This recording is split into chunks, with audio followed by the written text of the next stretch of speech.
Quand je tombe sur une vidéo avec un son de merde, c'est simple, je souhaite tout simplement que cette vidéo se fasse désintégrer par les robots de Google. Le son, c'est hyper important, je dirais même plus important que l'image, donc faites un effort, bordel. Bon, ça tombe bien puisqu'à la fin de cette vidéo, vous n'aurez plus aucune excuse, étant donné que vous saurez affiner votre son. Ma manière d'expliquer va être un peu spéciale, je vais plus dire ce qu'il ne faut pas faire que ce qu'il faut faire. Parce qu'en soi, enregistrer des voix n'est pas super compliqué non plus. L'erreur à ne surtout pas faire pendant votre enregistrement est de se dire que vous rattraperez les dégâts au montage. Si vous démarrez comme ça, votre vidéo ressemblera à une dinde farcie à la merde. Il y a 4 règles à respecter durant votre prise de son. La première est que votre micro doit être le plus proche possible du sujet, sans être à l'image évidemment. Si vous pouvez privilégier les micro-cravates et les micro-perches, faites-le, même si vous devez enregistrer votre son sur un boîtier externe à votre caméra. La deuxième est d'éviter d'enregistrer des sons parasites, que ce soit le vent, un P ou le cri d'un fou évadé d'asile. En ce qui concerne le vent, je vous rappelle que des humains se sont fait chier à fabriquer des bonnettes et des coupes-vent pour micro. La troisième règle est d'être dans un lieu adéquat et surtout qui ne résonne pas.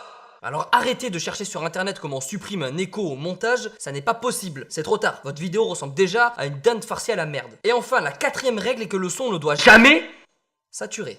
Si vous respectez bien ces règles durant votre tournage, vous partez sur de bonnes bases pour la suite. Essayez cependant de ne pas tout foirer durant le montage de votre vidéo. Une des erreurs classiques est de mal synchroniser le son et l'image. Bordel de merde, faites un effort sur ça. Si vous avez du mal à synchroniser votre son, eh bien téléchargez Pluralize. Ça fera le boulot à votre place et on n'en parlera plus. Autre chose que beaucoup de créateurs ont tendance à faire. Il s'agit de baisser le son jusqu'à ne plus rien entendre. Montez votre son, bordel. Ça vous coûte quoi? Si votre son est trop fort, on pourra toujours le baisser en regardant votre vidéo. Mais s'il est trop faible, on pourra pas le monter plus que la limite. La moitié des créateurs français niquent leur van à cause de ça. Non mais c'est affreux, regardez. Qu'est-ce qui est blanc et qui est dans un coin? Un frigo puni. Vous voyez comme ça nique tout, vous n'avez même pas ri à ma vanne alors qu'elle était sensationnelle.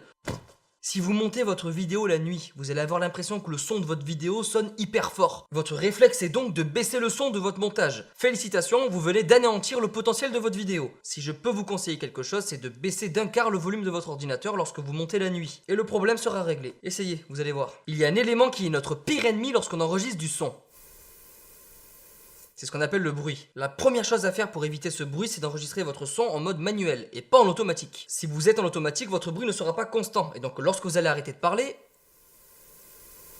le bruit s'entendra de plus en plus. Et il sera infernal pour vous de le réduire. Donc enregistrez toujours votre son en mode manuel. Si vous désirez effacer ce bruit de votre vidéo, je vous laisse chercher des tutos sur YouTube, c'est pas ce qui manque. Au passage, bruit se dit noise en anglais. À présent, vous savez où porter votre attention afin d'améliorer le son de votre vidéo. Bien entendu, il n'y a pas que le son de votre voix qui fera que votre vidéo devienne un chef-d'œuvre. Il faut également penser à la musique, au bruitage et aux effets sonores qui composent tout de même 50% de votre contenu. Cependant, nous verrons tout cela dans une prochaine vidéo. J'espère que cette vidéo vous aura plu. Si vous en souhaitez d'autres, pensez à liker en mettant un pouce bleu. Abonnez-vous à la chaîne et retrouvez-moi sur ma page Facebook. Le lien est dans la description. Et c'était Sofiane pour vous servir.